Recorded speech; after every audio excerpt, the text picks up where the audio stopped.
conteúdo dela, que é a caça, ele sentiu a necessidade de transpor, de passar para os outros homens esse conteúdo que foi tão importante para a sua evolução. Nesse sentido, surgiu a primeira necessidade de linguagem. Linguagem é isso mesmo, pessoal. Linguagem é comunicação. Linguagem é expressão de ideias. Linguagem é interação entre as pessoas. Dessa forma, eu vou destacar aqui para vocês 3 tipos principais de linguagem. A linguagem verbal, a não verbal e a mista. A linguagem verbal nós utilizamos quando há a palavra inserida no contexto de comunicação. Por exemplo, ao ler o jornal, há uma comunicação entre o articulista e o leitor, e essa comunicação ela é feita por meio da palavra escrita. Da mesma forma, quando ligamos o rádio e temos contato com a notícia do dia, estamos também tendo contato com um tipo de linguagem verbal, só que agora falada. E a comunicação ela acontece pois entendemos de forma perfeita, de forma prática, tudo o que aquele locutor tem nos dito. Há também a linguagem não verbal, tão importante nos dias de hoje, para sentirmos, para nos comunicarmos por meio de sentimento. Essa linguagem, ela não se utiliza de palavras, ela tem artimanhas muito específicas e muito especiais. Por exemplo, uma música clássica. É muito comum nos emocionarmos ou ficarmos felizes ouvindo determinado tipo de música clássica.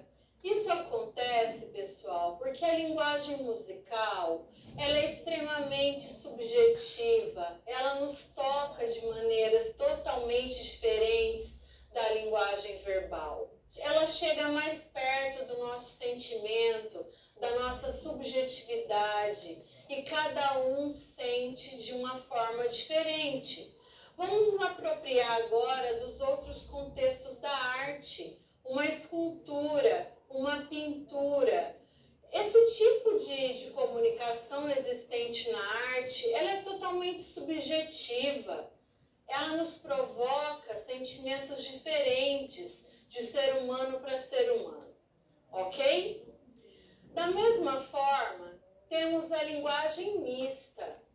A linguagem mista, ela tem esse nome justamente porque ela acarreta ali a mistura da linguagem verbal e não verbal. Essa linguagem também é chamada de linguagem híbrida. Por quê? Porque é necessário que tenhamos o conteúdo da palavra, seja ela falada ou escrita, e também o conteúdo da imagem. Vamos pegar como exemplo uma HQ. É tão importante aliarmos o conteúdo verbal e o conteúdo não verbal para termos ali uma sensação de aprendizagem efetiva. É impossível a gente entender um quadrinho só com os balões escritos, da mesma forma, fica uma linguagem extremamente limitada, um conteúdo extremamente limitado, se a gente simplesmente apaga os balõezinhos de um quadrinho. Da mesma forma, temos a linguagem jornalística. Imaginemos um contexto em que estejamos assistindo um telejornal. Esse telejornal, para ele ser compreendido de forma efetiva, é necessário que tenhamos contato com as imagens produzidas e também com o conteúdo verbal falado, geralmente, por esse jornalista. Nós temos aqui um belo exemplo de uma linguagem mista. Muitas vezes, basta a imagem, né? No caso dessa caveirinha, quando a gente se depara com ela, é certo o risco de um perigo iminente. Só que a linguagem verbal, nesse caso, ela serve para reforçar esse perigo.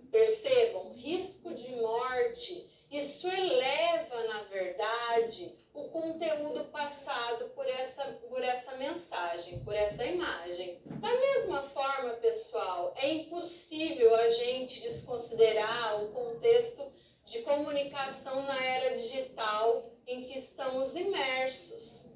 O advento da internet nos trouxe ali, tanto na internet quanto das redes sociais, esse advento ele nos trouxe uma capacidade de comunicação diferente, uma capacidade de comunicação por meio da linguagem digital.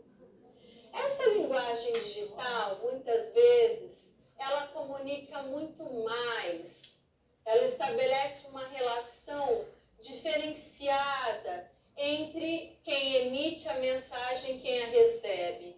Imaginemos um contexto em que você publica ali na sua rede social uma foto, você se acha bem bonito, e aí você espera que o crush vá simplesmente fazer um comentário na sua foto. E de repente esse crush coloca esse coração tão bonito, tão bem desenhado, que está aqui na lousa. Não fui eu não, tá, pessoal? Mas ele é bonito sim.